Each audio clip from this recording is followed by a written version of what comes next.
My name is Angeline and I'm 4. I wear this all day long because I have diabetes. Angeline was 3 when she was diagnosed. We had noticed she'd start urinating more frequently. She went from being potty trained to not potty trained, peeing the bed 3-4 times a night. One night, Mommy called me and she said, "There's something wrong with me. She needs to go, we need to fix it." We took her to her pediatrician where they tested her for a UTI. So we did that and it came back negative. So we took her for a blood test about 3 in the afternoon. We went and sat down for dinner. It was about 5-6 o'clock at night, and that's when we got the call from the pediatrician, Angeline's blood sugars are 798. You need to pack a bag and go up to Galisanos. She took me to the doctor and then we just figured out I had diabetes. How do you explain to a 3-year-old that they've just been diagnosed with something they're going to have the rest of their life? My name is Nestor and I'm Angeline's father. As a parent, the thing that you want most for your child is for them to be successful and to be healthy. And learning about type 1 diabetes kind of put a stab in that thought and made me really think about how do I get her to be successful? How do I support her now so that in the future things are a little more easier for her?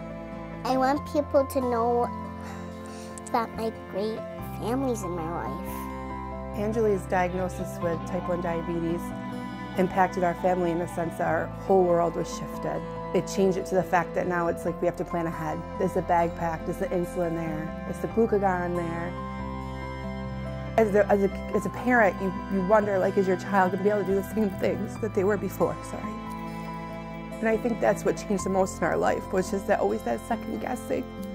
You are acting as their pancreas. Take this one off first. Okay? Ow! You got little hairs in it too, okay? Ouch! Press this blue button like this, and then there's blood on my finger. And this is what checks my levels. I do not like my fingerprints, my pump change, and my Dexcom. It took us 4 months to figure out that when she's excited, like when she goes to dance, her blood sugars go high. But then, because she's dancing, they'll eventually go low. I get a headache, and I get a bellyache, and I drink a lot, and I have to go potty a lot. When I'm low, I have to stay with Mommy and eat a little while. Miss summer dance. I don't like those that dance.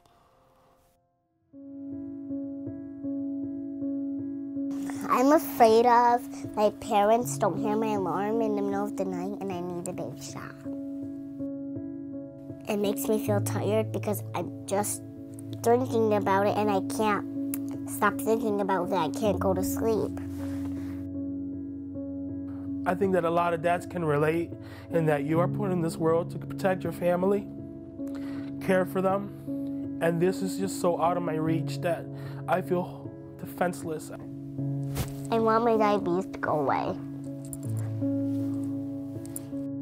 Just when I sit at the dinner table, I like to just get my food and take bites out of it. That we needing insulin. JDRF is that little bit of hope we have for that cure.